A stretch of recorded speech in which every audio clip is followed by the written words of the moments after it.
Bonjour à toutes et à tous, merci beaucoup d'être venus nombreux ce matin pour écouter Michel Combes. Je suis vraiment extrêmement heureuse de l'accueillir à Bordeaux et je voudrais vraiment le remercier au nom de vous tous d'être ici aujourd'hui. Très brièvement, je vais rappeler son parcours. Michel Combes est une personnalité reconnue dans le domaine des télécoms, après plus de 20 ans à la tête notamment de France Télécom, de TDF, de Vodafone. Il a repris les rênes d'Alcatel-Lucent en avril 2013 et il est en train d'œuvrer à la transformation de cette entreprise pour en faire le leader des réseaux, enfin des télécoms et des réseaux dans le monde. C'est un homme qui est tourné vers l'international et qui est français, donc on peut s'en enorgueillir. Et il nous fait la joie aujourd'hui de venir vous parler d'innovation. Je pense que après ta présentation, Michel, tu seras ouvert à répondre à quelques questions. Donc c'est un mode assez interactif qu'on vous propose. D'abord un exposé de Michel Combes, suivi de questions-réponses, pour essayer de terminer vers 10h, 10h15. Il y a vraiment beaucoup de questions. En tout cas, merci à tous. Je lui cède la parole et à très vite.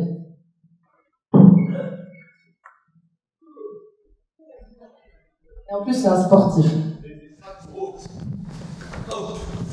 Bonjour, je vais mettre une montre pour essayer de rester dans un créneau.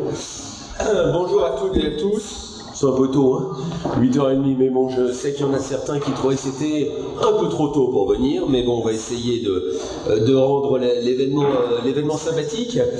Donc c'est avec plaisir que je suis ici ce matin, un peu dans la bruine.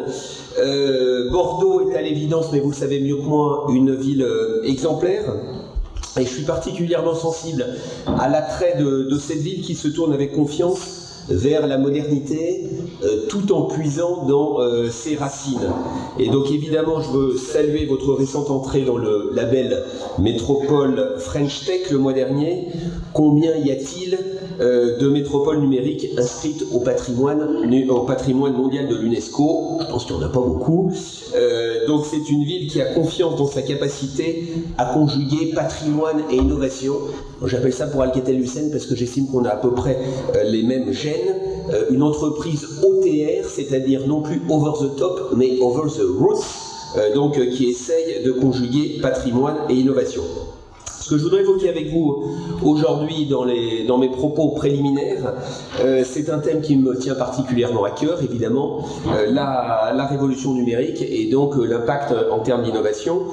Vous le savez, la révolution numérique est en marche et il est vrai, et même s'il est vrai qu'elle n'avance pas au même rythme dans toutes les régions du monde, elle représente un défi parce qu'elle change les modèles économiques et bouleverse le fonctionnement des entreprises, de toutes les entreprises. C'est en même temps une opportunité parce qu'elle constitue un immense gisement de croissance que j'appelle la croissance 3.0. Et donc la question est la suivante pour vous tous, pour nous tous, c'est comment capter le potentiel de cette croissance 3.0. Dans ce contexte, j'ai souhaité qu'Alcatel-Lucent se positionne comme un acteur majeur au service de cette révolution numérique, à la fois en fournissant l'infrastructure nécessaire, ce qui était rappelé à l'instant. Donc l'infrastructure nécessaire, c'est-à-dire toute l'infrastructure technique, les routeurs, la fibre optique, l'accès, mais également en mettant l'innovation au cœur du projet d'entreprise. C'est comme ça qu'on a relancé l'entreprise au cours des 18 mois qui viennent de s'écouler. Et enfin et surtout, et c'est l'une des raisons pour laquelle je suis ici à Bordeaux aujourd'hui et que je parcours le monde, en favorisant la prise de conscience qu'il y a urgence à agir pour libérer cette énergie numérique. Mes premiers 18 mois à la tête d'Alcatel-Lucent ont un peu chahuté, on va dire, mais ont permis de remettre l'entreprise sur des rails. L'entreprise est devenue spécialiste des infrastructures Internet et Cloud et de l'accès très haut débit. Elle est désormais restructurée et refinancée. Depuis le lancement du plan Shift, il y a maintenant 18 mois, j'avais récupéré une entreprise il y a 18 mois qui était en situation de faillite pour une entreprise de 70 000 personnes et de 15 milliards d'euros de chiffre d'affaires. C'était un peu ennuyeux, mais donc on peut dire que l'entreprise est à nouveau maintenant avance sur ses deux pieds et après s'être battue pour ne pas disparaître, nous venons d'ouvrir le second chapitre de notre aventure, de notre transformation, et nous sommes pleinement engagés dans le combat de l'innovation technologique, et de la croissance. Alors, à titre personnel, fort d'une expérience de 20 ans dans différentes entreprises internationales, Orange, Vodafone, aujourd'hui Alcatel-Lucent, j'ai élaboré certaines pistes sur la façon dont les entreprises et les pouvoirs publics peuvent réussir leur mutation numérique. Et donc, c'est ce que je voudrais un peu partager avec vous ce matin. Alors, avant d'aborder ces pistes, il me semble souhaitable de revenir rapidement sur le constat, même si celui-ci est sans doute largement connu par vous toutes et vous tous présents aujourd'hui. La révolution numérique est clairement plus qu'une lame de fond. Je dis souvent que c'est un tsunami, c'est aussi une chance pour relancer la croissance, mais si chacun a en vue ce tsunami, nous n'avons pas encore pleinement pris la mesure de l'étendue et de la rapidité du changement à opérer. La révolution numérique est entrée en force dans nos vies, elle bouleverse notre quotidien, on vit les uns et les autres tous les jours. Nous avons clairement fait le choix d'une vie entièrement connectée. D'ores et déjà, au-delà de la communication interpersonnelle, nous pouvons communiquer avec un environnement d'objets connectés. Il y en aura, je crois, 70 milliards en 2020. En tous les cas, c'est ce que donnent les prévisions. Le smartphone sera bien entendu la clé de cet univers ultra connecté en pilotant les objets à distance et dans le cloud. D'ailleurs, chaque jour, il se vend davantage d'iPhone qu'il ne naît d'enfants dans le monde. Au-delà, c'est une très bonne comparaison, au-delà, cette myriade de capteurs et d'objets connectés vont permettre l'optimisation l'automatisation de tâches complexes, comme conduire sa bagnole, surveiller sa santé, optimiser la consommation d'énergie avec les smart grids. Les robots pourront faire des tâches de plus en plus délicates jusqu'à assurer les services à la personne, qui est évidemment l'un des défis d'une société du 5e âge. Alors, il y a quelque chose qui m'impressionne encore plus, c'est le développement de l'impression 3D, qui d'ici 2020 va nous faire passer de la dématérialisation des supports de contenu média à la livraison numérique des objets. Et ça, c'est une révolution à mes yeux encore plus fondamentale. Les coûts de production et les chaînes logistiques vont être totalement bouleversés. Nous pourrons produire par impression 3D les objets dont nous aurons besoin au quotidien. Une pièce de rechange d'un appareil domestique, au lieu d'aller la chercher dans le magasin. Des nouveaux jouets pour enfants, etc., etc. Nous entrons en plus dans l'économie du partage. On le voit bien entendu dans le domaine des transports. J'ai d'ailleurs été gêné par ça hier à Paris avec Uberpop, dont le sort est certain, mais encore avec Blablacar, qui transforme le parc automobile privé en transport public presque sur mesure. Donc là aussi, des chocs relativement importants. La révolution métamorphose aussi l'entreprise et les chaînes de valeur. Elle modifie d'abord notre univers de travail, devenu nomade et interconnecté, ce qui amène évidemment les entreprises, première rang desquelles des grandes entreprises comme la mienne, à repenser complètement la façon dont elles fonctionnent. Après la première vague informatique des années 60-70, qui a permis d'automatiser les tâches répétitives et simples à l'intérieur des entreprises, une deuxième vague informatique des années 80-90 a permis de relier des activités et de créer des chaînes de production globales avec l'essor d'Internet, mais c'était encore, je dirais, une évolution ou une amélioration en termes de productivité ou de compétitivité. Je pense qu'on rentre aujourd'hui dans ce qu'on appelle la troisième vague informatique, c'est-à-dire vraiment l'ère du numérique, qui provoque un changement beaucoup plus en profondeur du fonctionnement de nos entreprises. Désormais, l'informatique devient une composante intégrale de tous les objets produits, et donc c'est plus simplement des gains de productivité qui sont à la clé, mais c'est à l'évidence de nouveaux modèles économiques et de nouvelles capacités de croissance. Donc cette révolution me semble beaucoup plus importante que les deux premières. Toutes les composantes des activités productives, que ce soit la conception, la fabrication, la vente, seront distribuées de plus en plus facilement dans l'espace et dans le temps, de manière sécurisée. Ces unités de production seront placées près des lieux de consommation, ce qui contribuera à limiter l'impact énergétique et environnemental, les coûts de transport et d'infrastructure, mais leur concepteur ou l'opérateur pourra être très loin. elles seront commandées directement par les besoins du client, par exemple lorsque les capteurs équipant cette personne auront signalé la nécessité d'un produit ou parce que la mémoire de l'objet qu'il utilise aura signalé qu'il faut le remplacer. Donc au total, cette révolution numérique est une cause de transformation et de déformation de toutes les chaînes de valeur qui composent notre économie. On a déjà vu quelques industries bien connues, comme celle de la musique, celle de l'édition, celle de la publicité et maintenant de la vidéo, basculer, parfois de manière très abrupte, dans l'ère numérique. Pour les opérateurs américains, j'arrive des États-Unis où j'étais encore ce week-end, la vidéo représente aujourd'hui 75% du trafic de données sur les réseaux, dont 50% attribuables seulement à Netflix. Donc on voit, quand je parlais de tsunami sur les réseaux, on voit que la vidéo est en train de provoquer un tsunami sur les réseaux d'infrastructure et on n'a encore rien vu puisque le mode unicast est encore largement prépondérant le mode broadcast est encore largement prépondérant pour la distribution vidéo. Le jour où le mode unicast va prendre, je dirais va dépasser le mode broadcast, on peut s'attendre à une explosion encore plus forte des trafics. On voit d'autres secteurs entiers se transformer. Alors, il y en a un qui est bien connu, qui est celui de l'hôtellerie, dont je parle souvent, puisque c'est un secteur dans lequel la France avait des positions de pointe. Malheureusement, en quelques années, je dirais qu'on a perdu à la fois la maîtrise des murs, ça c'est pas le numérique, mais c'est les grandes foncières immobilières qui se sont mis en place. Et puis, on a perdu maintenant les grands systèmes de réservation qui ont transféré l'essentiel de la création de valeur en dehors de France. Et nous ne gardons finalement que les emplois de service pour gérer ces hôtels. C'est clair que ça met une chaîne de valeur entière dans une situation excessivement difficile. Et si on y prend garde, je dirais que ceci pourrait arriver à d'autres secteurs économiques, comme l'automobile avec les voitures connectées, et qu'on voit déjà un peu agressé par ces nouveaux modèles dont je parlais tout à l'heure. Je ne souscris pas au souhait de notre nouveau et jeune ministre de l'économie de voir un CAC 40 composé entièrement de nouvelles entreprises en 2020. Vous comprendrez pourquoi, puisque Alcatel-Lucent était une boîte du CAC 40, quand on était sorti, je l'ai ramené au CAC 40, j'espère bien l'y maintenir.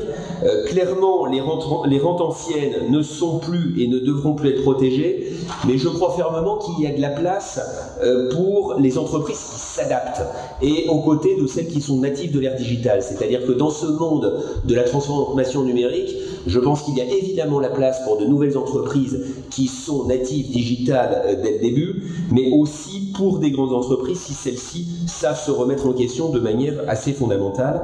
À la clé, il y a les emplois à valeur ajoutée de demain qu'il faut créer en nombre, sans quoi il ne resterait principalement que des emplois de faible qualification. Confère mon exemple sur le tourisme. Si on continue comme ça, effectivement, on gardera que les emplois à faible valeur ajoutée et tous les emplois à haute valeur ajoutée partiront de France. C'est pas la France dont je veux pour mes enfants. Compte tenu de ce constat, une première priorité majeure que je souhaite souligner ici est évidemment la nécessité de préparer et construire les réseaux d'infrastructures ultra haut débit sécurisés qui sont le système sanguin du monde ultra connecté que je viens de vous décrire. Donc je vous donnais l'exemple des États-Unis, mais les chercheurs d'Alcatel-Lucent, les chercheurs des Bell Labs, qui sont nos laboratoires de recherche très connus dans le monde des télécoms, puisque nous avons donné naissance, où nous avons abrité 8 prix Nobel chez Alcatel-Lucent. Nous venons d'avoir le dernier il y a 15 jours. Donc les chercheurs des Bell Labs attendent 440% de croissance des données et du cloud d'ici 2 ans. Donc on voit que ce tsunami est à l'œuvre un peu partout. Une telle quantité de trafic ne peut pas être gérée avec les infrastructures actuelles et notamment avec l'architecture actuelle. Il faut repenser complètement le monde des réseaux. Alors il y a des articles dans la presse tous les jours, mais je dirais que c'est une ardente obligation si on souhaite que la France puisse permettre à l'ensemble de cet écosystème numérique de s'adapter, de créer les nouvelles formes de valeur. C'est donc une énorme lame de fond qui est devant nous, et c'est une énorme lame de fond à laquelle il faut que nous nous adaptions. Alors heureusement, face à cette lame de fond, ce qui est quand même plutôt une bonne chose, et je peux vous dire que parcourant le monde, ça me permet un peu de mesurer, je dirais, l'état de préparation des uns et des autres, la France a des atouts, et les Français me semblent prêts à embrasser la révolution numérique. Ce qui n'est pas toujours ce que l'on dit, mais c'est profondément ce que je crois, y compris, je vous dis, j'ai passé au cours des 12 derniers mois 235 jours à l'étranger, et ce pas pour des raisons fiscales, mais juste parce que mon activité m'amène à l'étranger. Donc je pense que la France a des atouts, la France est connectée, le chiffre d'affaires du commerce en ligne a triplé depuis 2007, 80% des Français sont utilisateurs d'Internet. Selon le rapport McKinsey, calculé par une approche demande, la valeur ajoutée générée par le numérique représente 5,5% du PIB. Il a dépassé les services financiers, ce qui est une bonne chose, 4,8%, et rattrape la construction, qui représente 6,3%. Les emplois directs du numérique représentent 3,3% de l'emploi salarié en France, soit 1,5 fois plus que l'agroalimentaire. La France dispose d'une main-d'œuvre qualifiée dans le domaine technologique au sens large et numérique en particulier. 21% des diplômés le sont en sciences et technologies. La France est ainsi deuxième en Europe derrière la Finlande. L'excellence de la formation française dans le domaine technologique est reconnue dans le monde entier. Je songe aux échanges entre nos écoles d'ingénieurs et les universités chinoises, par exemple, qui s'inspirent de notre modèle de formation. Chine, pays où je vais souvent, puisqu'Alcatel-Lucent emploie plus de 15 000 personnes en Chine, mais donc où je peux voir la qualité de ces échanges. Je pense aussi à des diplômes innovants, comme des masters récents qui se sont mis en place, le master Big Data, créé l'an dernier à Télécom Paris, ou encore, je dirais, l'ensemble des clusters qui ont pu se mettre en place. Je pense évidemment à celui de Paris-Saclay, où se trouve notre cité, la cité d'innovation d'Alcatel-Lucent, qui est particulièrement renommée dans le domaine du numérique et des biotech, et classée parmi les 8 premiers clusters d'innovation mondiaux. Néanmoins, je pense qu'il est évidemment prioritaire de resserrer le lien des entreprises avec les écoles et l'université. La France occupe une place de premier plan dans le monde technologique, donc on voit, on est connecté, qualité de la formation. La France occupe également une place de premier plan dans le monde techno. 10% des entreprises innovantes dans le monde sont françaises. La France a, à Bordeaux, comme dans d'autres villes de la French Tech, des pépites qui jouent un rôle crucial dans l'écosystème de l'innovation. 1/5 des startups à croissance rapide en Europe sont françaises, comme dans l'animation 3D, le jeu vidéo, les biotech, les vêtements connectés. Nous pouvons, à mes yeux, faire encore mieux. En partenariat avec l'État, les grandes entreprises doivent être les locomotives des filières d'excellence en pilotant les grands projets communs et des investissements d'avenir avec les laboratoires de recherche, les PME innovantes, les start-up. Alcatel est ainsi le chef de file, par exemple, du plan souveraineté télécom autour de projets de la 5G ou encore des communications sécurisées. Donc ça, c'est pour la France. Je pense que les Français ont conscience de cette mutation numérique et se réconcilient avec l'entreprise et sont individuellement prêts au changement, ce qu'on ne dit pas non plus suffisamment à mes yeux.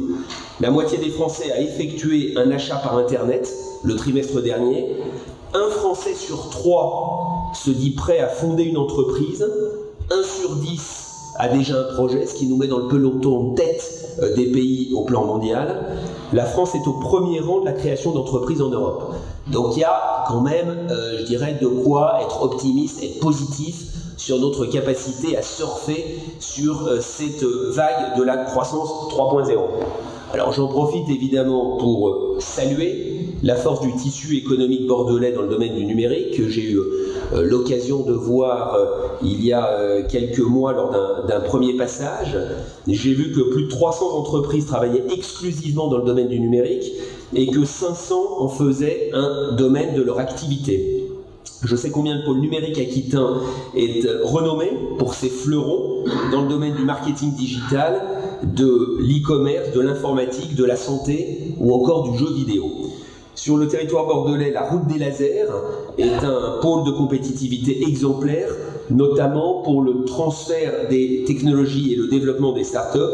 Ces compétences et ces innovations en matière de laser, qui servent de l'aéronautique jusqu'à la santé, participent à l'attractivité et au dynamisme aquitain. Ces succès sont le résultat des efforts des entrepreneurs engagés, c'est aussi le fruit d'une politique qui offre un cadre favorable. Et je tiens notamment à saluer la mission Bordeaux Attractivité, lancée le mois dernier. Ce sont des initiatives de ce type qui font avancer la France et qui lui permettront de continuer à figurer au premier rang du nouveau monde que dessine actuellement la révolution numérique.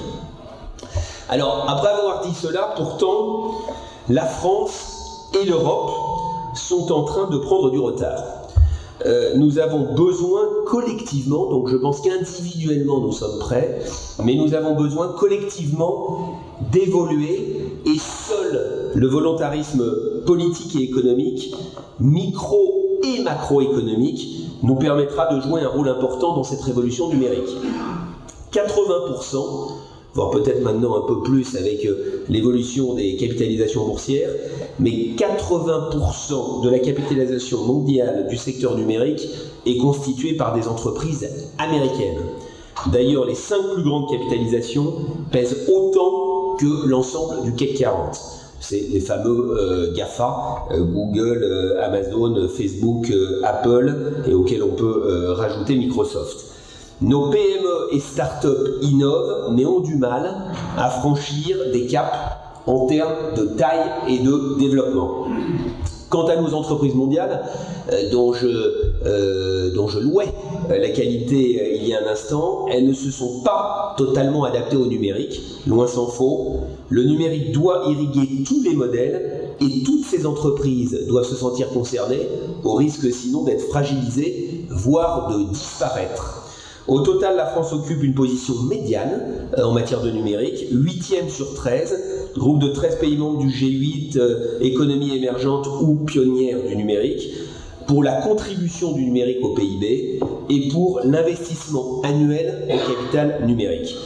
Car notre PIB numérique est aujourd'hui surtout le fruit de la consommation à travers tous les Français qui ont franchi le pas dans leur quotidien, alors que la contribution des entreprises, notamment par leurs investissements, reste encore en retrait.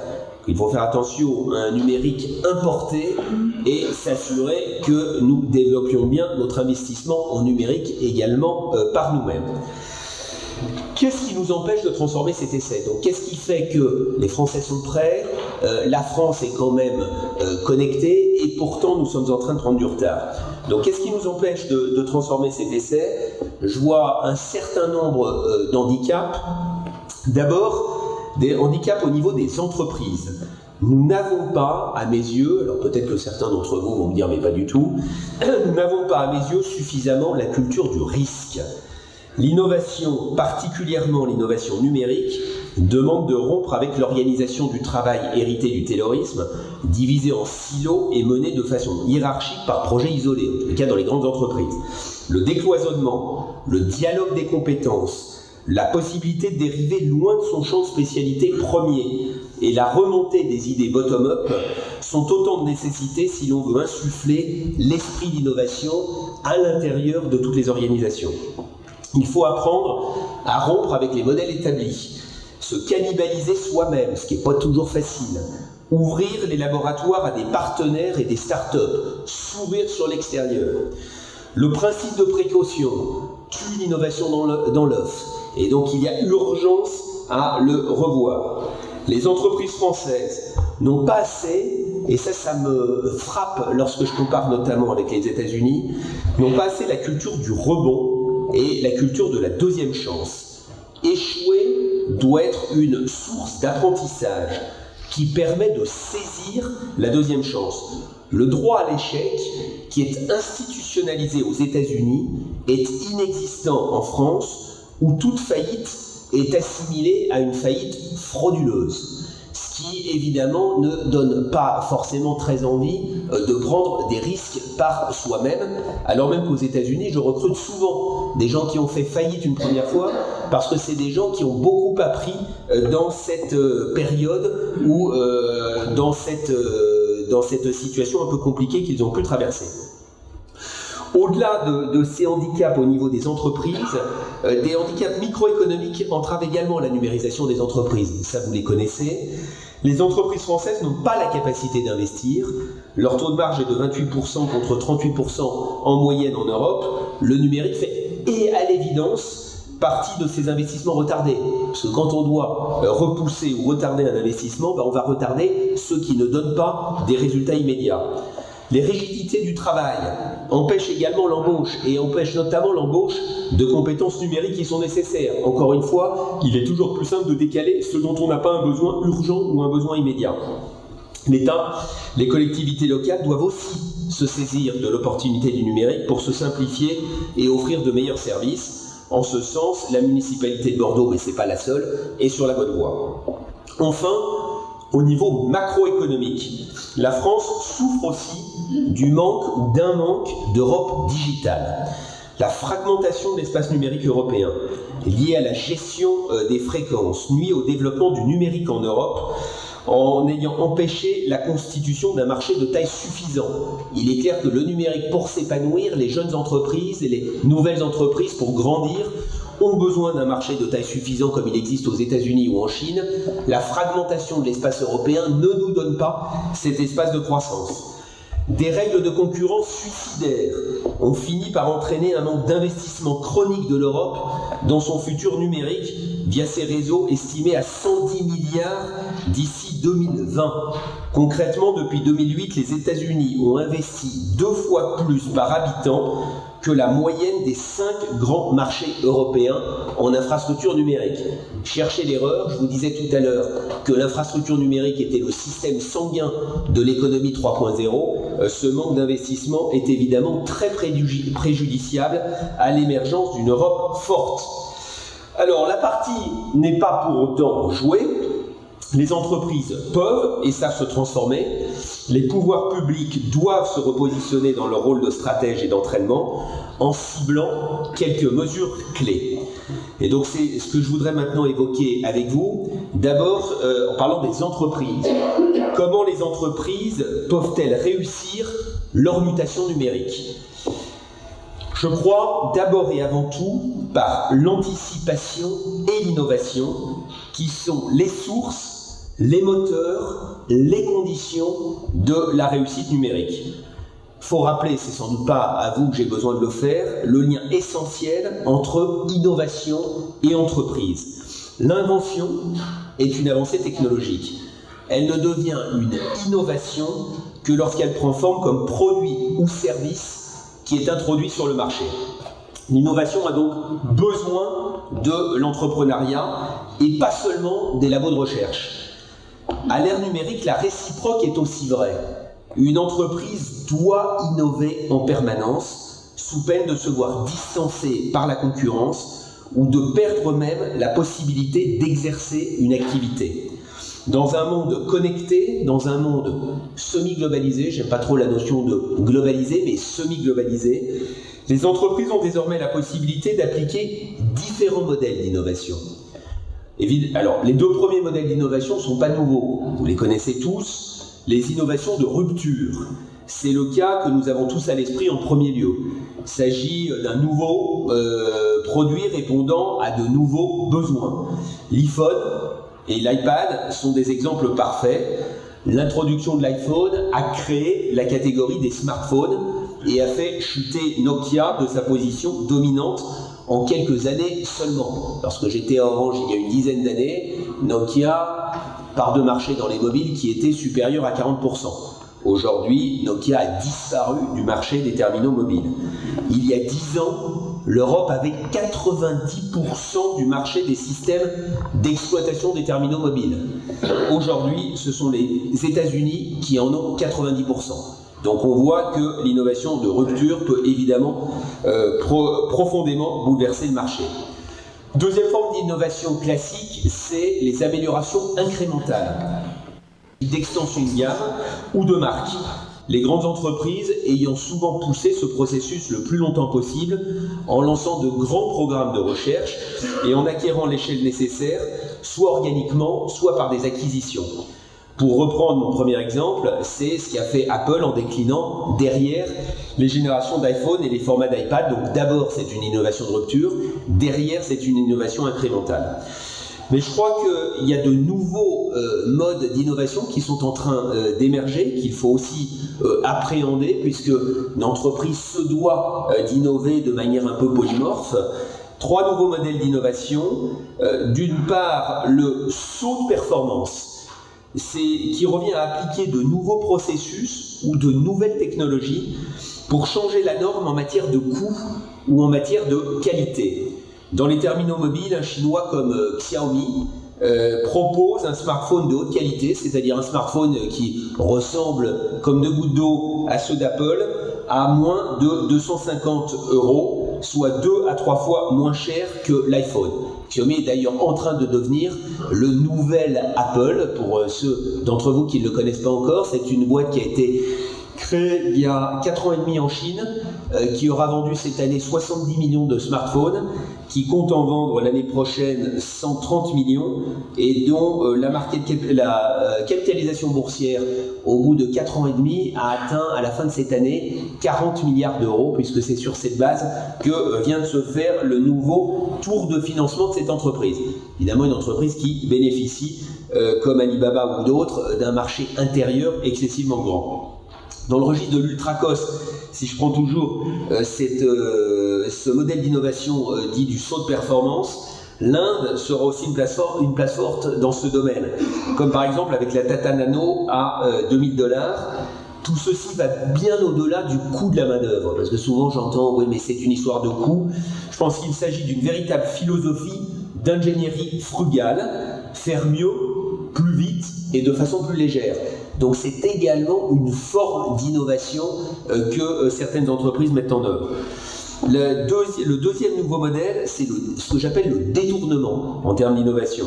Bon, le terme est peut-être un peu péjoratif, mais il s'agit de réutiliser une technologie, une infrastructure ou des processus à d'autres fins pour répondre aux attentes des consommateurs. Grâce au numérique, Blablacar, que je citais tout à l'heure, a transformé une infrastructure de transport privé et captive, l'automobile, en un transport public sur mesure et low cost. Donc on voit bien qu'il y a un détournement d'une technologie, mais une technologie qui était existante. Et puis, troisième modèle enfin, c'est les innovations en écosystème. Des partenaires innovent en réseau pour combiner des technologies et apporter de nouvelles solutions uniques sur le marché. Là, pour prendre un exemple qui m'est plus familier, nous sommes, Alcatel-Lucent, associés avec JC Deco pour créer du mobilier urbain avec des petites cellules 3G, 4G et permettre le développement des villes intelligentes. Les startups sont sans doute les entreprises qui sont les plus adaptées à l'innovation de rupture, alors que les grosses entreprises ont tendance à privilégier l'incrémental ou parfois les nouvelles formes d'innovation que j'ai mentionnées.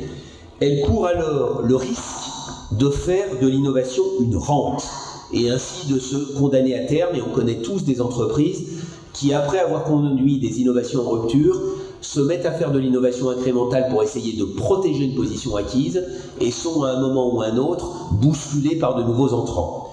Mais elles peuvent aussi se lancer dans une diversification à tout va. Prenez l'exemple de Google, qui a un quasi-monopole dans les moteurs de recherche et qui s'est, je dirais, développé dans des nouvelles positions, notamment dans l'économie numérique, le contenu vidéo avec YouTube, la maison connectée avec Nest, les brevets et les appareils avec Motorola, les jeux publicitaires et les coupons avec DoubleClick, ou la robotique avec un peu plus de 10 acquisitions en moins de 3 ans.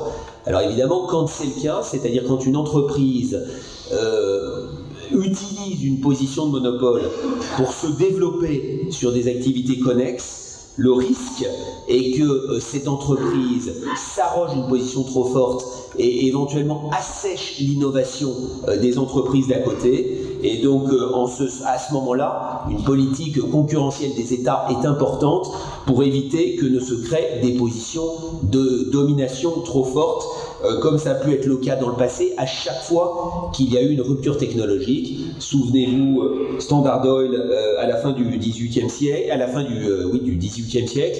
Souvenez-vous le système Bell Labs, le système ATT dans les années 1970-1980. J'ai le sentiment que on est à l'aube d'une situation de ce type avec les GAFA dont j'ai déjà parlé, les Google, Amazon, Facebook et Apple, et qu'il y a urgence à s'assurer quand même que ce groupe d'entreprises soit bien régulé de manière à ce que ce groupe d'entreprises n'assèche pas l'innovation des entreprises à côté. Donc ça, c'est, je dirais, la première chose pour les entreprises face à cette mutation numérique. Le premier enjeu ou la première priorité qui est l'anticipation et l'innovation, qui est une condition absolue de survie. Au-delà, évidemment, les entreprises pour réussir leur mutation, doivent intégrer la transformation numérique dans le fonctionnement même des entreprises. Ce qui est quelque chose de plus délicat puisque qu'on vient de repenser en profondeur le modèle économique de l'entreprise, de repenser la création de valeur pour s'assurer que l'entreprise est bien positionnée sur les métiers et les activités du futur. C'est un projet évidemment en plusieurs étapes pour chacune des entreprises qui s'appuie sur une feuille de route avec des objectifs clairs et des objectifs partagés. La numérisation de l'entreprise n'est pas une nouvelle adaptation parmi d'autres. Il ne suffit pas d'avoir un Chief Digital Officer. Alors je vois fleurir les Chief Digital Officers partout, à la fois dans les entreprises et également dans l'administration. On s'achète un peu une bonne conduite en nommant un secrétaire d'État en charge du numérique, alors soit dans le gouvernement, soit dans chacune des entreprises. Mais je pense que ça va bien au-delà. Il faut que le numérique devienne la priorité du chef de l'entreprise et de l'entreprise dans son ensemble. Les éléments de la transformation numérique doivent être considérés comme une nouvelle grammaire du succès d'un nouveau fonctionnement d'ensemble, pérenne, irréversible et source de possibles inédits. Donc ça, c'est l'un des éléments. Le deuxième, c'est une politique de recrutement adaptée qui reste une nécessité, mais aussi un défi face à la nouvelle donne numérique et même parfois une gageure. Faute de compétences disponibles, un tiers des entreprises disent avoir du mal à recruter en ce domaine. L'entreprise devra parfois aussi repenser, reformuler son attractivité et parfois aussi casser son approche traditionnelle pour recruter. Moi, je le vois chez nous. Hier, j'ai fait une réunion de 4 ou 5 heures avec l'équipe de direction de l'entreprise d'Alcatel-Lucent, qui est une équipe très internationale, puisqu'on a 6 nationalités sur 10 membres du comité exécutif. Et donc, je challengeais mon équipe exécutive qui me disait on n'arrive pas à recruter des jeunes numériques. Et je leur disais mais regardez-vous, c'est-à-dire qu'on ne donne pas forcément envie. On n'a pas forcément les mêmes appétences que les jeunes qu'on essaie de recruter. Donc j'incitais à ce qu'on mette en place des modes de recrutement plus disruptifs à l'intérieur de l'entreprise pour éviter de devenir nous-mêmes un dinosaure du numérique. Donc au-delà donc il y a dans cette affaire de recrutement, il y a aussi la problématique de l'insertion qui doit être pensée en amont. L'intégration de nouvelles compétences doit être conçue comme une clé de voûte qui va permettre aux autres salariés d'entrer eux aussi dans le fonctionnement numérique. Donc il ne s'agit pas uniquement de faire rentrer des compétences numériques, mais il faut aussi permettre aux salariés, aux collaborateurs de l'entreprise de se transformer eux-mêmes, de capter et d'adapter leurs talents à ce nouveau monde dans lequel ils travaillent. Et puis, je dirais une autre étape ou un autre levier, c'est le développement de nouvelles forme d'association des salariés dans les entreprises qui sont en train de conduire une mutation numérique. C'est la fin de la conception extractive de la décision et de l'innovation au profit d'un modèle inclusif qui intègre la transversalité et les idées d'en bas, ce qui n'est pas toujours facile parce que ça nécessite, y compris, de remettre en cause les modes et les modèles de management des entreprises. La mutation numérique nous fait entrer dans une ère où l'innovation et la créativité ont une place centrale dans nos modes de fonctionnement. Il faut que les modes de management et les organisations s'adaptent en conséquence. Chacun doit se voir comme entrepreneur de sa propre carrière au sein même de l'entreprise. Alors par exemple, et ce qui n'est pas toujours facile dans les entreprises plus petites, je dirais qu'on adhère souvent à des projets. Dans les grandes entreprises, comment peut-on créer cette dynamique, ce sentiment entrepreneurial? Par exemple, à l'intérieur d'Alcatel-Lucent, je le fais en créant des startups internes. Donc on reproduit à l'intérieur de l'entreprise des startups avec des modes d'incentive spécifiques pour faire en sorte que des jeunes qui ont envie de développer de nouvelles activités viennent le faire chez nous plutôt qu'à l'extérieur. On peut le faire aussi évidemment en partenariat avec des startups, avec un modèle d'innovation ouvert. Je prenais tout à l'heure l'exemple de la cité de l'innovation d'Alcatel-Lucent. C'est un peu plus de 5000 collaborateurs sur le plateau de Saclay, mais c'est une cité totalement ouverte où nous accueillons des startups pour les aider à se développer. Nous prenons éventuellement ou pas une participation financière, nous les accompagnons dans leur développement et nous leur permettons de se développer à l'international. Donc c'est ce que j'appelle les nouvelles formes d'association, puisque évidemment l'ensemble des collaborateurs veulent trouver de nouvelles formes d'épanouissement. Donc voilà pour les entreprises, je suis sûr qu'on y reviendra, quelques pistes à la fois sur l'innovation et en même temps sur la transformation en profondeur que nécessite l'entrée dans ce monde du tout numérique. Quel est le rôle de l'État dans cette mutation vers le numérique, puisque les entreprises ont certes la capacité de se transformer elles-mêmes, mais elles ne peuvent pas tout. Et pour relever et remporter le défi du numérique, les pouvoirs publics doivent prendre également des initiatives, seuls ou en partenariat avec les entreprises. D'abord, pour favoriser le développement et la structuration des filières d'excellence. Les filières d'excellence sont un atout puissant. Pour les faire émerger, il est indispensable que l'État joue son rôle de stratège et de partenaire des entreprises. Il dispose pour cela de plusieurs leviers. Un levier réglementaire, bien entendu, qui passe par la mise en place d'une réglementation favorable à la culture du risque, donc qui fait écho à la faiblesse que je soulignais tout à l'heure. Et là-dessus, le régulateur a un rôle crucial à jouer en aval pour rectifier les excès au lieu de chercher en amont à outsmarter à l'avance les entreprises et les innovateurs, ce qui empêche ou bride l'innovation.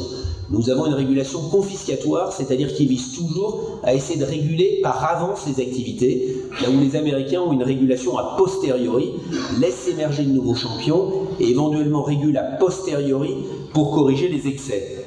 Un acteur comme Airbnb, que vous connaissez tous, qui révolutionne le tourisme, doit pouvoir se développer, mais une fois que le modèle économique est mûr, il faut que la fiscalité soit aménagée afin que les hôteliers traditionnels puissent jouer la concurrence à égalité. C'est ce qu'a fait récemment la Californie, c'est ce qui est en train de faire également la France. Donc là, pour une fois, on va dans le bon sens, on laisse émerger de nouvelles activités et on régule si celles-ci, à ce moment-là, se développent avec des avantages ou dans des situations un peu inédites ou indues.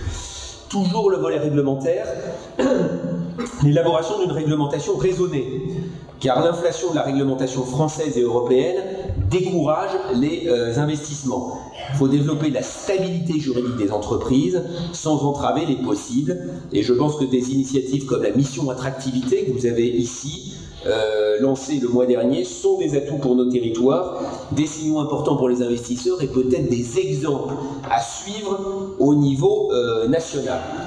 Derrière la régulation, l'État a aussi un autre rôle, c'est celui de la normalisation.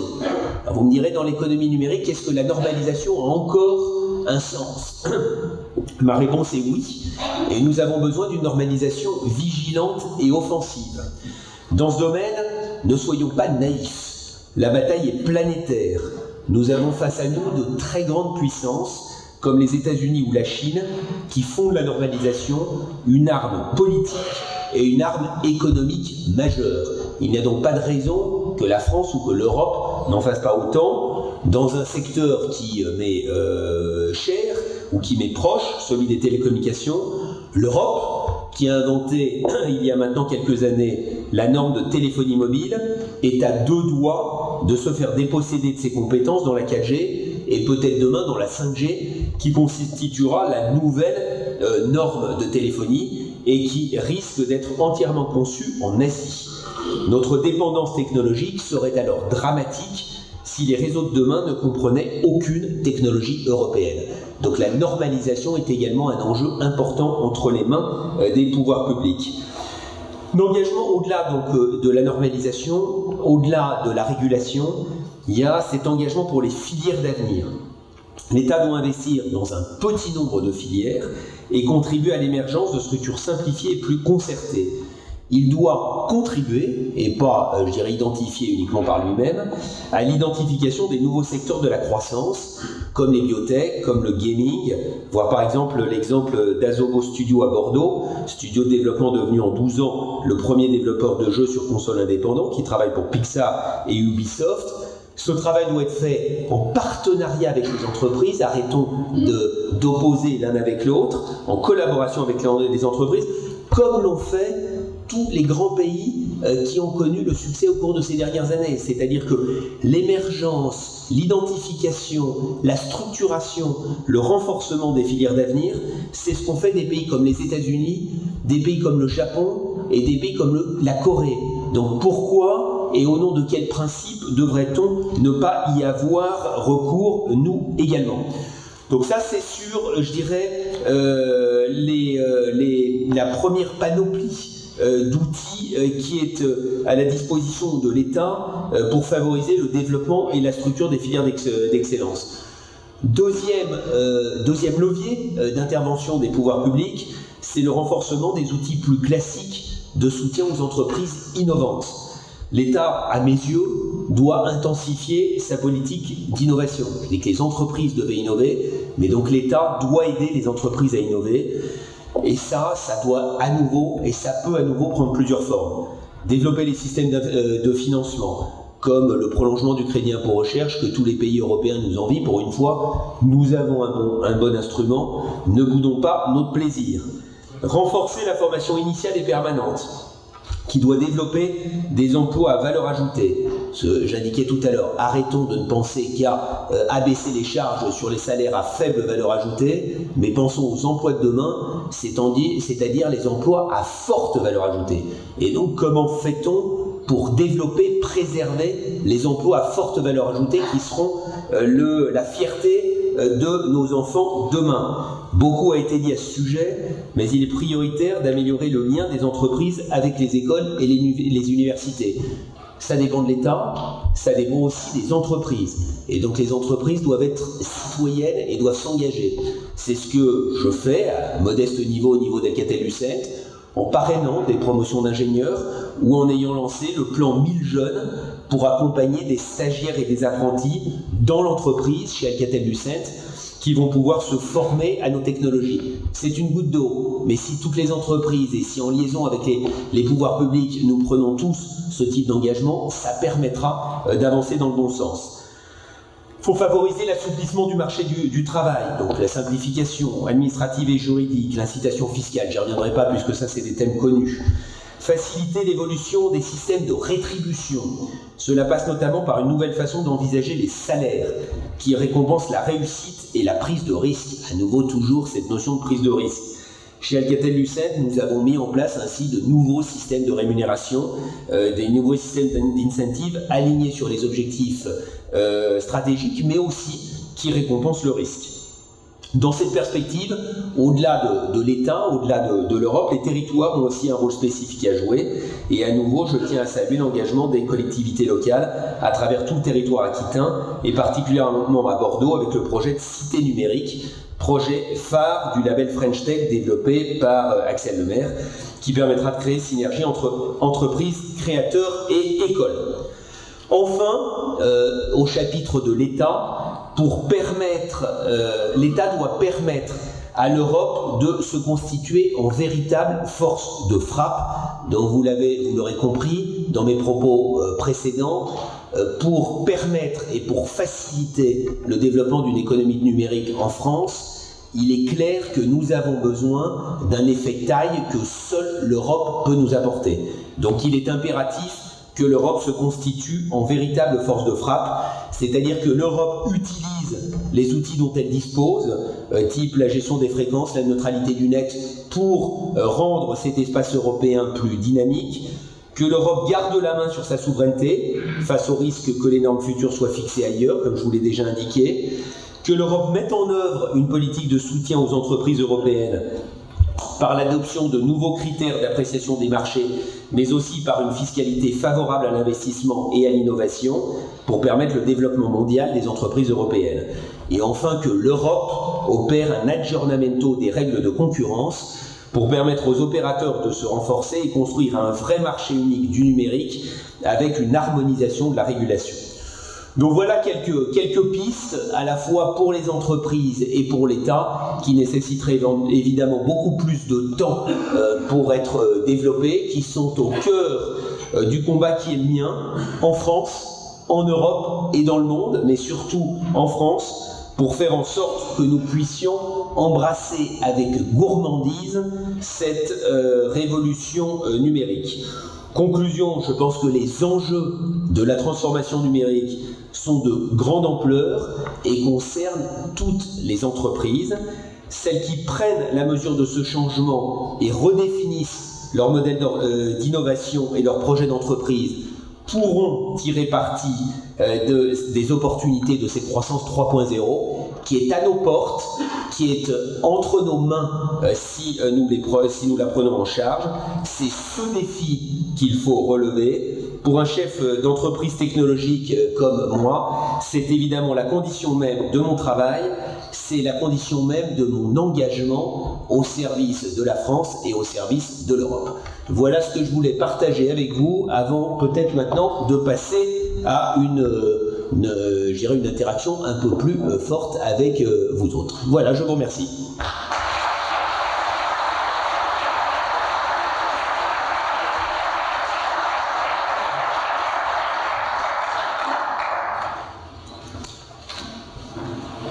Qui veut poser la première question? Toujours difficile la première question. Je me lance. Jean-Georges Micov. Michel, merci pour la fresque que tu nous as dressée. Ah pardon, oui, je cherche. Merci pour cette fresque extrêmement passionnante, extrêmement complète. Tu as parlé à la fois donc de ces évolutions technologiques et de la manière dont les marchés peuvent les recevoir. Vous êtes, dans vos métiers chez Alcatel-Lucent, à la différence de dans tes vies passées plutôt en amont, comment est-ce qu'on arrive à monétiser, comment est-ce qu'on arrive à convaincre les opérateurs, finalement, tu parlais de la 5G, est-ce que la 5G sera l'occasion de monétiser des nouvelles technologies que tes laboratoires peaufinent et bientôt mettront sur le marché? Alors, évidemment, j'espère. Et je le souhaite. Et je compare souvent la situation américaine et la situation européenne.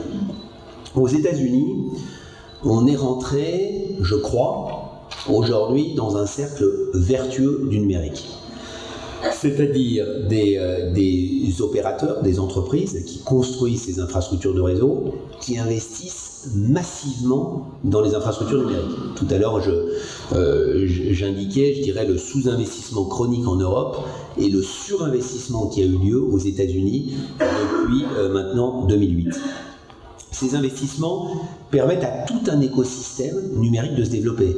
C'est-à-dire que les nouvelles entreprises se développent aux États-Unis et avant tout aux États-Unis, compte tenu de la taille du marché, mais aussi compte tenu de la qualité des infrastructures, qui permet de développer de nouveaux services qui ont besoin par exemple d'une latence très réduite ou qui ont besoin de débits très élevés, soit dans le domaine du contenu ou dans le domaine des jeux. Ceci incite les clients en fait à payer pour ces services, parce qu'ils payent pour des services différenciés. Ils payent pour une qualité de service qui leur convient.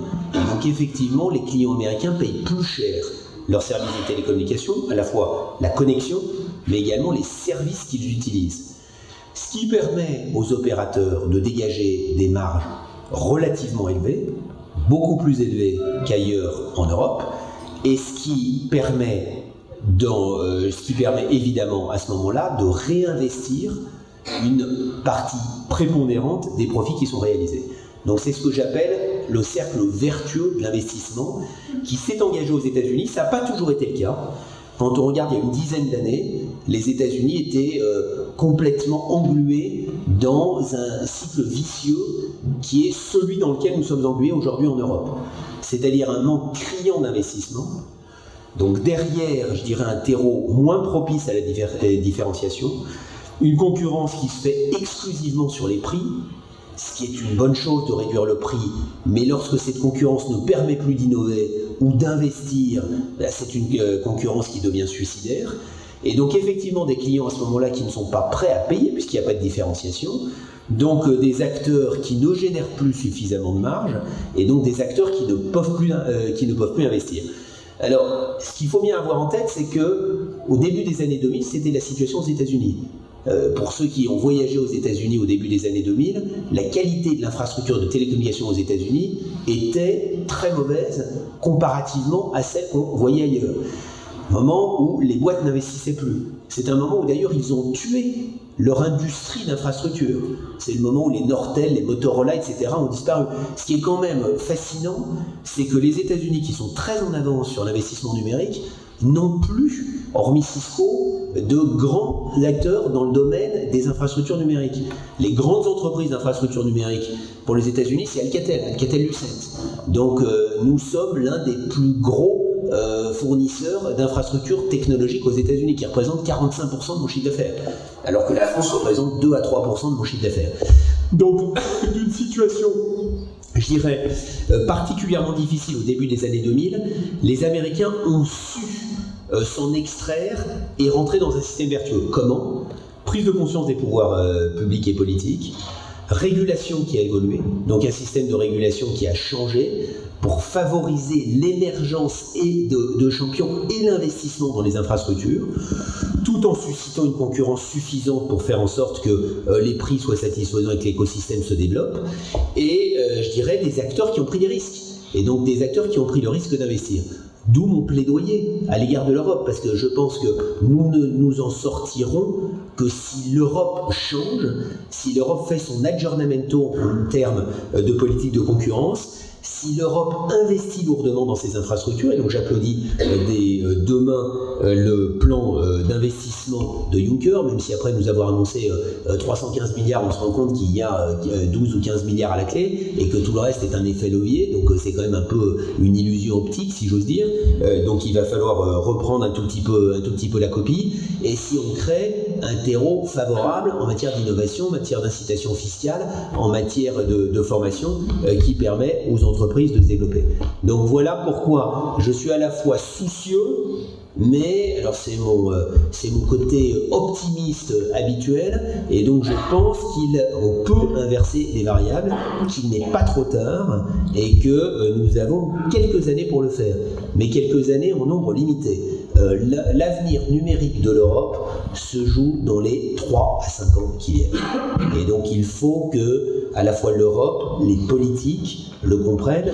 Ce qui me frappe, c'est qu'à titre individuel, je pense qu'on a tous conscience, je suis parfois frappé par l'inculture numérique de certains politiques à tous les niveaux de l'État et de l'Europe.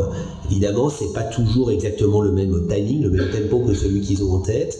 C'est plus facile de se battre pour protéger des emplois, des industries qui malheureusement ont sans doute peu d'avenir, plutôt que d'essayer d'investir sur les emplois qui demain proposeront un avenir plus satisfaisant et plus sympathique pour nos jeunes.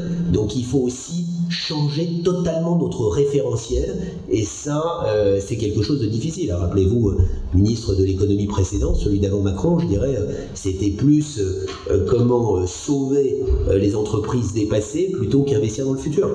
Et donc tant qu'on n'aura pas fait cette révolution culturelle copernicienne, on va avoir du mal. Mais bon, je reste optimiste, et donc c'est à nous tous de nous battre pour ça. Bonjour, Victor Loin, Mestrio. Je représente aussi le club des entreprises de Bordeaux. Et je voulais vous dire que j'ai été très touché, très sensible à tout ce que vous avez dit, parce que ça va dans le sens de plein de choses qui se passent à Bordeaux. Deux petits exemples, vous parlez du numérique. On est en train de mettre en place une coopération avec un autre club d'entreprise en Allemagne. Et l'idée, c'est de trouver des partenaires pour des entreprises bordelaises. Et on va faire ça en visioconférence depuis une entreprise implantée à Bordeaux pour faire la liaison. Donc effectivement, le numérique rentre dans le business. Je crois que dans lequel Olivier Guillou aussi d'Ideocube, qui est le premier shop qui propose des imprimantes 3D. Donc un des premiers shops en France, si ce n'est le premier. Donc tout ça, ça nous parle. Vous dites aussi quelque chose qui est important sur la fin du terrorisme. C'est mon métier. Et les entreprises que vous citez, Google, on pourrait parler de Zappos aussi, qui a été racheté par Amazon, 1 milliard.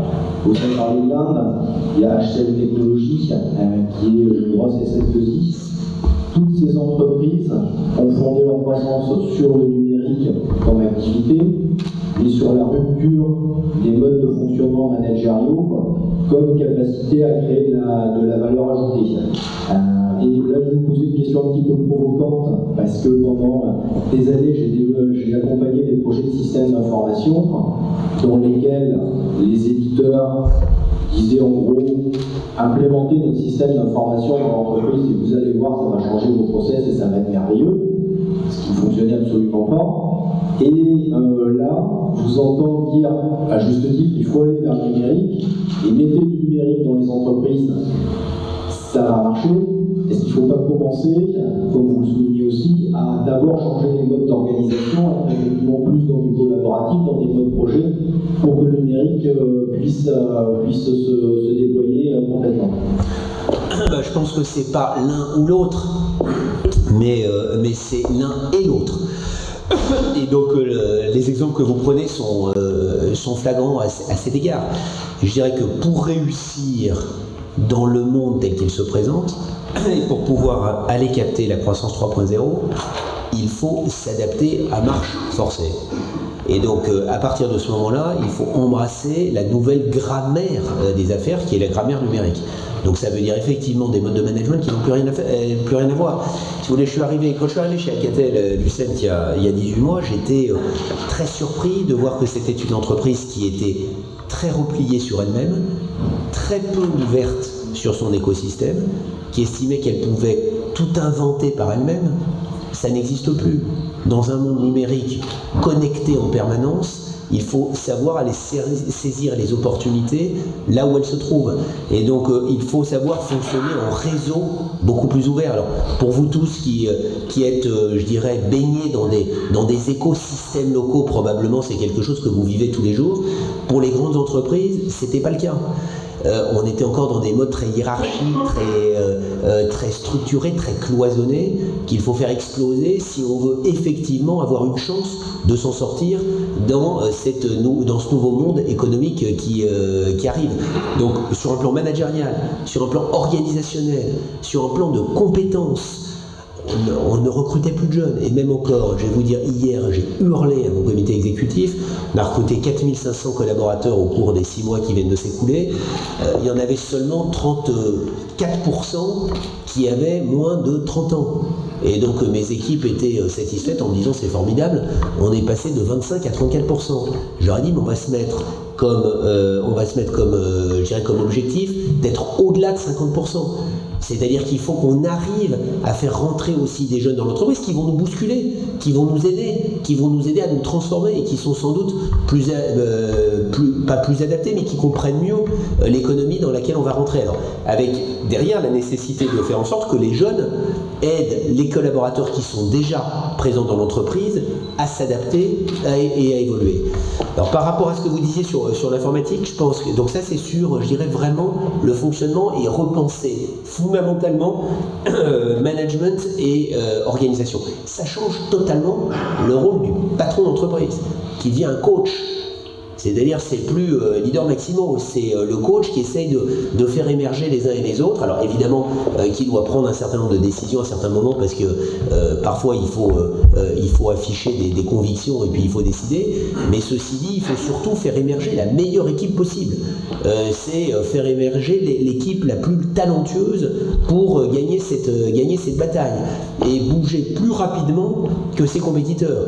Et bouger plus rapidement que les digital natives. Mais ceci dit, les digital natives, ils n'ont pas non plus toutes les compétences qui ont pu être emmagasinées par les entreprises au cours des années qui viennent de s'écouler. C'est pour ça que je n'oppose pas l'un à l'autre. Il faut des digital natives qui vont amener des ruptures complètes, mais je pense que la réconciliation à la fois de compétences héritées du passé et d'une capacité à innover est sans doute la recette la meilleure pour l'avenir. Et en tous les cas, c'est ce que je souhaite démontrer avec Alcatel-Lucent et ce que j'ai démontré dans pas mal d'entreprises dans lesquelles je suis passé, puisqu'à chaque fois j'ai dû réinventer un peu le modèle de ces entreprises. J'avais été très tôt, je dirais, confronté par exemple à la problématique de l'informatique et un peu du numérique dans le domaine du tourisme, puisque j'ai dirigé par exemple pendant quelques années Nouvelle Frontière. Donc une entreprise que peut-être certains d'entre vous connaissent, vous allez vous dire tiens c'est bizarre, un ingénieur dirigeant Nouvelle Frontière, mais à l'époque Jacques Maillot, donc le président mythique fondateur, m'avait appelé à ses côtés pour l'aider à réfléchir à l'évolution du modèle. C'était un peu tard et donc on a dû vendre la TUI en Allemagne, mais donc on était déjà confronté à ce genre de choses. Donc ça c'est un point. Le deuxième, ce que vous dites sur les logiciels qu'on a introduits, etc., je pense que ce que je disais tout à l'heure, c'est qu'il y a eu plusieurs révolutions informatiques. Je pense quand même que les logiciels ont permis de faire des gains, ou les logiciels des gains de productivité et de compétitivité dans l'entreprise, mais ils étaient vraiment axés sur améliorer la productivité de l'entreprise. Je pense que la troisième révolution informatique dans laquelle on rentre, qui est celle du numérique, qui est celle des objets connectés, est une révolution beaucoup plus profonde, puisque en embarquant la technologie dans les objets mêmes qu'on fabrique, non seulement ça va permettre d'améliorer encore la productivité et la compétitivité, notamment gestion des stocks, notamment production sur mesure, etc., mais en même temps, ça va permettre de faire émerger des nouveaux systèmes économiques auxquels on n'a pas encore bien réfléchi. La bagnole connectée, c'est quand même un truc qui va révolutionner l'industrie automobile. C'est-à-dire que vous et moi, demain, nous n'aurons plus de voiture. On sortira de chez soi et on demandera à ce qu'une voiture sans chauffeur vienne devant chez soi pour nous prendre, et puis peut-être qu'un jour on choisira une certaine marque, le lendemain on choisira une nouvelle marque. Donc on n'aura plus la propriété de la bagnole, ça deviendra, je dirais, on portera son environnement numérique d'une bagnole à une autre en fonction de celle qui viendra vous chercher, et ça peut paraître futuriste, mais la voiture sans chauffeur, elle existe aujourd'hui aux États-Unis, elle est plus sécurisée que la bagnole avec chauffeur. Ceci dit, elle pose tout un ensemble de problèmes divers et variés à la société, donc elle mettra quelques années pour émerger, mais je vous parie que dans 5 à 10 ans, elle se sera généralisée et qu'elle va remettre en cause fondamentalement le modèle économique des constructeurs automobiles. Et je fais partie de la European Roundtable, qui regroupe les 50 plus grandes entreprises européennes, donc les grands acteurs de l'industrie, il y a tous les grands acteurs de l'automobile. Je suis parfois frappé de l'impréparation à ces mutations. J'étais chez le patron de DM il y a 15 jours, et même si ce n'est pas les plus en retard, à mes yeux, ils n'ont pas encore totalement embrassé les ruptures qu'ils ont en face d'eux. Donc voilà, je pense qu'il faut à la fois s'y préparer en interne, il faut faire rentrer le numérique dans ces modes de production, dans ces objets, repenser un peu la façon dont on fabrique tout ça. Nous, faire rentrer le numérique dans nos objets, ça change totalement nos politiques de maintenance. Donc lorsque vous avez des équipements qui sont bien mieux connectés, je dirais que vous pouvez revoir totalement, reconfigurer en permanence vos objets. C'est tout ce qu'on est en train de faire avec la virtualisation des équipements de réseau, et derrière le pilotage par Software Defined Network, donc le pilotage logiciel de tous ces composants du réseau, qui permet aux réseaux de télécom qui étaient des réseaux très statiques de s'optimiser en permanence en dynamique en fonction du besoin qui est le vôtre. C'est-à-dire, vous, en tant qu'utilisateur, vous vous baladez, si vous avez un usage vidéo, vous avez besoin d'un accès au réseau qui est différent de celui dont vous avez besoin si vous voulez placer une communication téléphonique. Comment faire en sorte que le réseau s'adapte à l'usage plutôt que l'usage s'adapte au réseau. Donc voilà, ça c'est pour moi c'est la révolution fascinante que j'ai dans mon métier de l'imbrication des technologies numériques.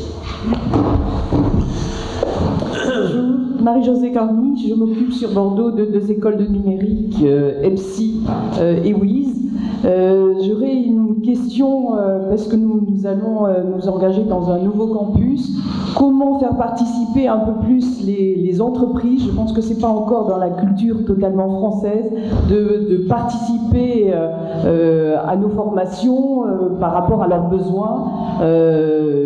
Comment tisser ce lien plus proche entre les entreprises et nous, écoles dans lesquelles nous formons les futurs ingénieurs de demain. Et je suis venue d'ailleurs avec des étudiants pour voir, pour qu'ils sentent l'implication des entreprises dans leur formation. Voilà. Comment tisser ce lien? Je pense qu'il n'y a pas de recette unique, mais c'est absolument essentiel. Et là, je suis sûr que dans la salle, il y a plein de patrons d'entreprises qui vont répondre à l'appel que vous lancez, parce que ça me paraît absolument indispensable de resserrer les passerelles entre les écoles et le monde de l'entreprise pour faire en sorte, d'une part, que les écoles forment en fonction des besoins des entreprises et que les entreprises aident les jeunes à se préparer à leur avenir. Alors après, qu'est-ce que fait une boîte comme Alcatel-Lucent? Je peux déjà vous dire un peu ce qu'on fait. Nous, on parraine un certain nombre de promotions dans des écoles, de manière à tisser des liens entre des promotions d'élèves et Alcatel-Lucent. Alors le parrainage, ça peut être un peu d'argent, un peu de blé, mais c'est surtout aussi faire en sorte qu'on donne un support aux élèves de la promotion. Ils ont accès à des collaborateurs d'Alcatel-Lucent de manière à pouvoir discuter de leur futur, des métiers qu'ils veulent faire demain, des besoins qui peuvent émerger. Donc ça c'est une chose qui est relativement simple à faire, je dirais, en termes de parrainage, de promotion ou d'une manière ou d'une autre. Deuxième chose, c'est tout ce qui est stage. Alors nous on développe beaucoup ce que je disais tout à l'heure, l'apprentissage, donc avec des formations un peu alternées entre les écoles et l'entreprise. Bon, ça dépend un tout petit peu des écoles et comment elles veulent évoluer en la matière. C'est le plan 1000 jeunes d'Alcatel-Lucent. Troisième chose, la semaine dernière, un truc génial. J'ai participé à un truc génial. Donc avec Orange, on s'est associé, et pour toutes les écoles numériques de la région parisienne, mais on va élargir ça. Non, c'est pas que la région parisienne d'ailleurs, il y a aussi quelques écoles de province.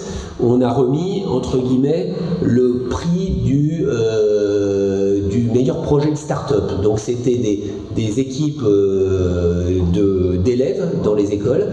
Donc il y en avait eu, je sais plus, il y en avait eu une cinquantaine. In fine, 7 sont passés devant nous et on a primé le projet qui nous paraissait le plus réaliste.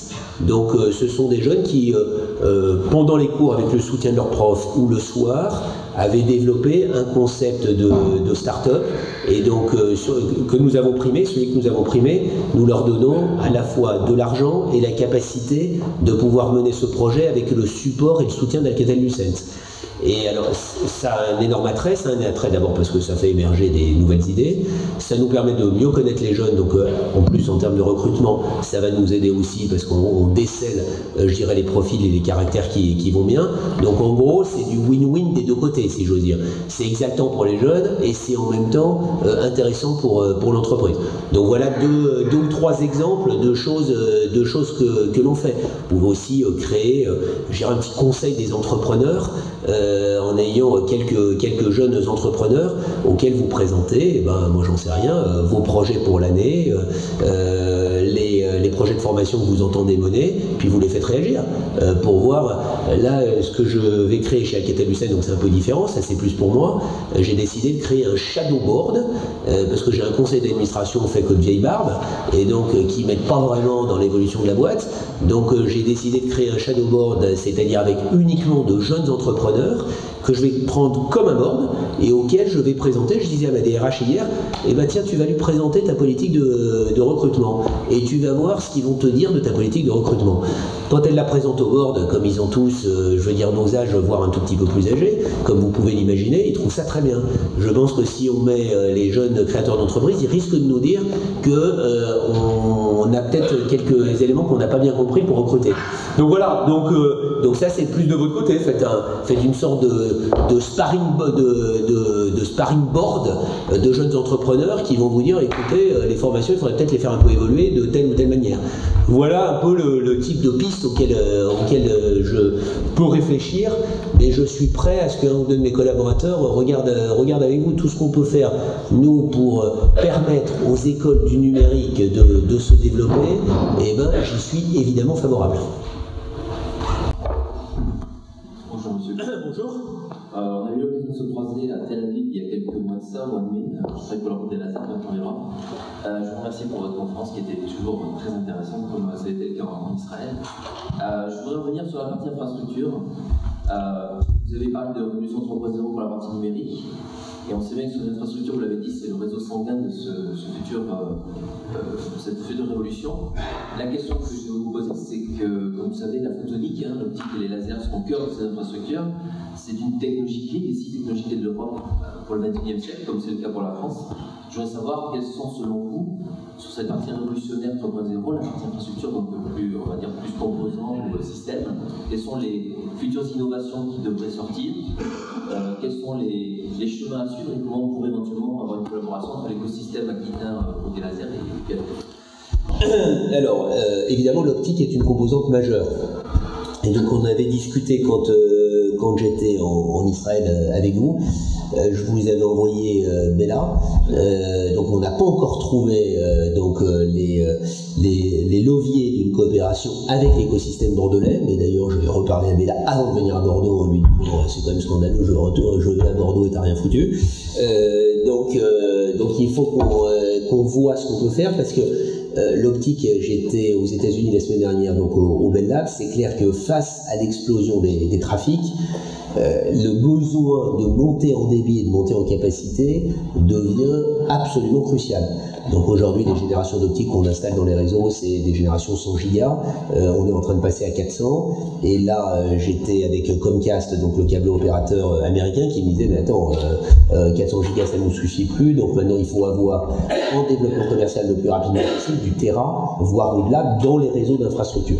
Donc ça nécessite de faire évoluer, effectivement, nos différentes technologies en la matière. Donc là, on peut avoir une discussion plus privative sur ce qu'on fait. On fait quelques investissements en la matière. Alcatel-Lucent a toujours été très en avance de phase sur l'optique, à la fois par Alcatel en France et par Lucent aux États-Unis au niveau des Bell Labs américains. Donc ça, l'optique est important. Derrière, c'est l'explosion des trafics sur l'accès. Donc c'est la 5G, c'est-à-dire nouvelle techno, comme on va utiliser plus de bandes de fréquences, comme on va réduire la latence, comme on va faire tout un ensemble de choses pour faire en gros qu'on ait une quasi-promesse de débit illimité sur le mobile. C'est également l'explosion des trafics sur l'infrastructure fixe. Songez que Alcatel-Lucent a inventé le DSL, donc ça me fascine toujours.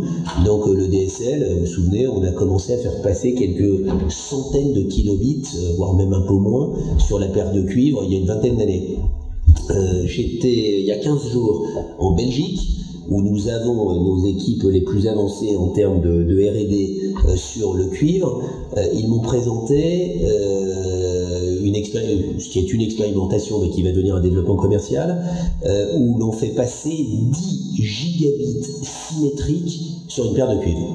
Donc avec des algorithmes de vectoring et autres un peu plus poussés et une utilisation beaucoup plus large de la bande passante sur la paire de cuivre. On voit bien que ça change totalement le référentiel, parce que évidemment ça se substitue pas totalement à la fibre optique, mais pour amener la quasi-promesse de la fibre optique à domicile, vous amenez la fibre optique soit en pied d'immeuble, soit sur le palier, et après vous rentrez dans les appartements avec la paire de cuivre, donc on n'a pas besoin de faire un recablage des appartements, ce qui est toujours la galère. Et par contre, on arrive à avoir du 10 gigabits à domicile en utilisant sa paire de cuivre. J'étais la semaine dernière, on avait les prix, le Bell Labs Prize, donc que j'ai inauguré cette année.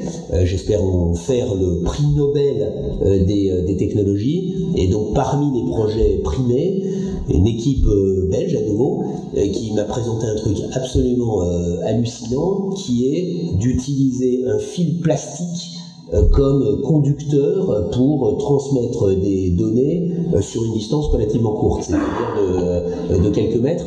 On arrive à faire passer 2,5 gigabits sur du fil plastique du commerce. Donc évidemment, quand on y réfléchit, ça permet de faire évoluer complètement la connectique dans les bagnoles embarquées, parce que c'est quelque chose qui est beaucoup moins sensible à son environnement que d'autres techniques de transmission.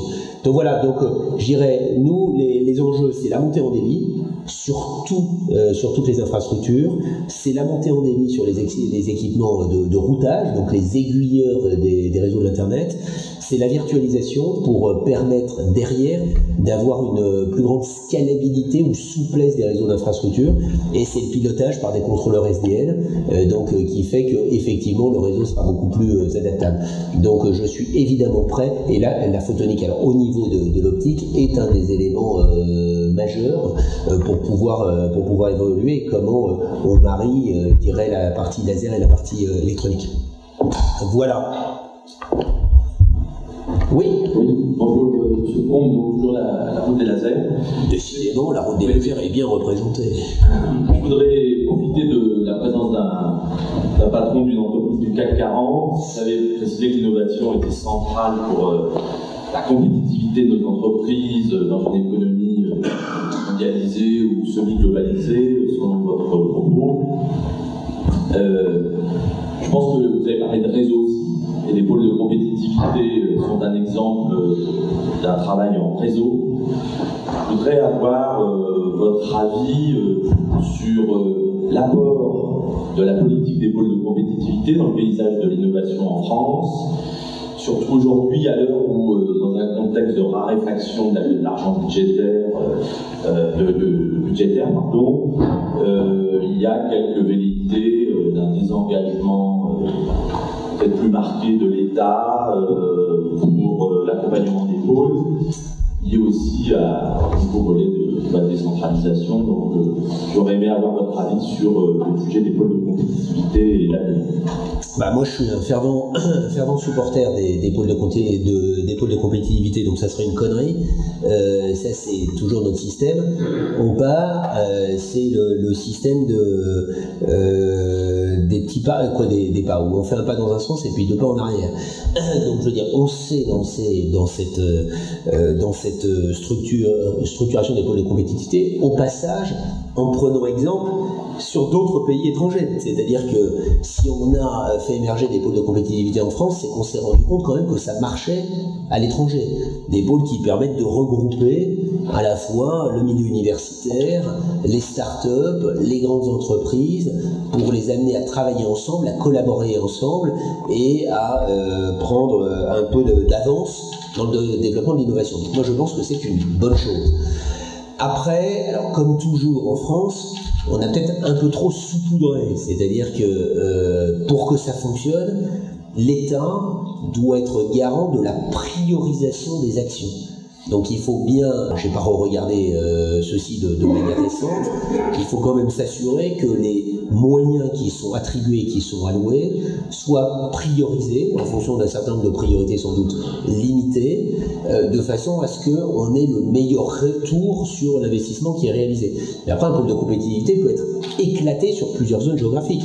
C'est-à-dire qu'on peut avoir plusieurs pôles de compétitivité numérique, sous réserve qu'ils soient bien mis en réseau d'une manière ou d'une autre, et donc, in fine, on est l'effet taille, puisque les réseaux d'infrastructure aujourd'hui nous permettent quand même, heureusement, de travailler sur des environnements qui sont un peu éclatés en matière géographique.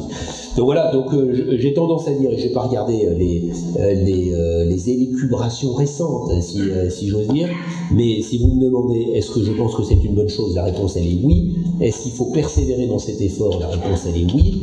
Est-ce qu'il y a peut-être des choses à améliorer pour les rendre encore plus efficaces? Sans doute.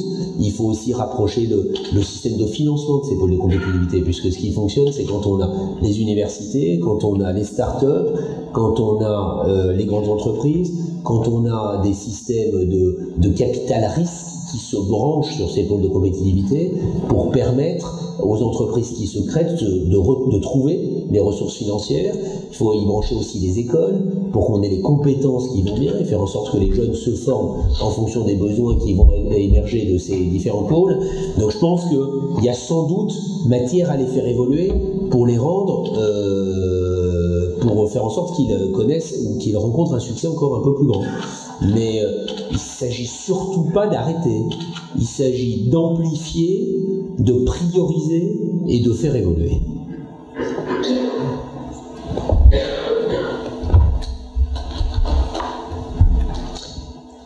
Écoutez, je ne vois pas d'autres questions. Je vois qu'on est pile à l'heure puisqu'il est 10h, donc je pense que c'est pour ça qu'il n'y a plus de questions. Donc en tous les cas, merci de m'avoir donné cette opportunité de vous voir aujourd'hui. Continuez à innover, puisque vous l'aurez compris, c'est quand même mon leitmotiv. Je pense que l'innovation, elle vient de vous, elle vient des territoires, elle vient des entreprises qui sont enracinées dans les territoires, et donc en tant que grande entreprise française comme Alcatel-Lucent, j'ai besoin de vous, j'ai besoin des startups, j'ai besoin des écoles, j'ai besoin des entreprises de taille moyenne et grande pour nous aider à vraiment unlocker, comme on dit dans un français parfait, unlocker la croissance 3.0 et faire en sorte que cette mutation numérique soit une nouvelle chance pour la France. On n'a pas forcément bien su saisir les chances précédentes au cours des 10 ou 20 dernières années qui viennent de s'écouler. Je pense que cette croissance 3.0 peut nous permettre, ou cette révolution 3.0 peut nous permettre de relancer la croissance en France et en Europe, et c'est ce dont nous avons besoin. Donc voilà, merci.